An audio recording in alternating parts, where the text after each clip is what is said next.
Ada anak yang diciptakan memang untuk menghibur orang lain. Nah, itu kamu. Dimanapun kamu berada, cenderung membawa suasana yang meriah. You are the kings and queens of the party.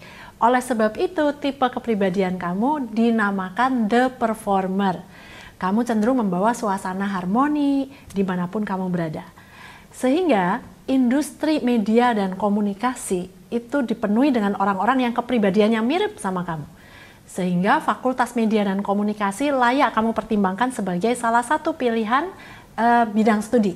Di dalam Fakultas Media dan Komunikasi banyak jurusan yang bisa kamu pertimbangkan. Seperti ada media production yang nantinya bisa bekerja di production house yang untuk membuat film, membuat acara TV, membuat iklan-iklan di TV ataupun di sosial media atau bidang digital. Di dalam Fakultas Media dan Komunikasi banyak pilihan jurusan yang bisa kamu pertimbangkan seperti public relations, karena kamu menjalin relasi bagus nih. Ada jurusan advertising, ada jurusan media production yang nantinya bisa bekerja di advertising agency ataupun production house, perusahaan yang memang membuat acara-acara TV, film, iklan, dan lain-lain. Kemudian industri jasa itu juga bisa kamu pertimbangkan seperti pariwisata, perhotelan, itu juga banyak dipenuhi orang-orang dengan kepribadian yang mirip dengan kamu.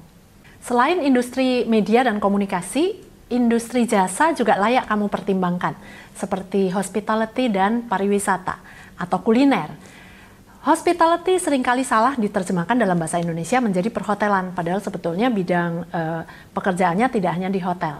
Karena kalau diterjemahkan, hospitality sebetulnya tentang keramah tamahan, atau sebetulnya bisa bekerja di perusahaan apapun yang bergerak di bidang jasa atau untuk meningkatkan layanan yang lebih prima untuk pelanggan.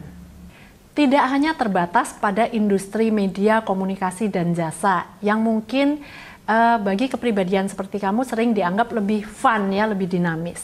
Sebetulnya pendidikan dan kesehatan harusnya layak juga dipertimbangkan loh. Apalagi pendidikan anak usia dini. Untuk anak-anak seperti kamu, dunianya penuh dengan fun, penuh dengan menggambar, menyanyi, membuat drama. Dan kalau pendidikan anak usia dini, misalnya playgroup dan TK, sebetulnya waktu luangnya juga banyak. Bukankah itu yang kamu cari? Karena anak-anak ESFP seringkali mencari leisure, tidak hanya kerja keras, tapi butuh waktu untuk bersenang-senang juga ya. Nah, kalau playgroup TK biasanya sekolahnya kan hanya setengah hari, sehingga waktu luang untuk keluarga juga banyak. Di dalamnya pun penuh dunia yang syarat dengan seni dan menggambar dan drama tadi ya. Di bidang kesehatan ada tempatnya loh buat kamu, cuman sayangnya Fakultas Kesehatan di Indonesia cukup terbatas pilihan jurusannya.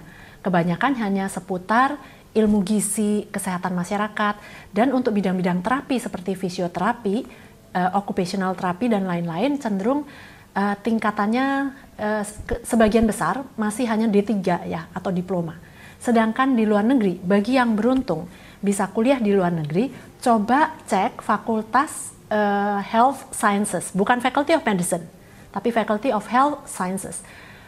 Isinya panjang sekali, ada occupational therapy, osteopathy, podiatry, speech pathology, prosthetics, orthotics untuk membuat tangan palsu, kaki palsu, atau bahkan untuk cewek-cewek mungkin dermal therapist juga menarik. Nah, itu tadi contoh bidang-bidang yang layak dipertimbangkan untuk orang-orang dengan tipe kepribadian seperti kamu.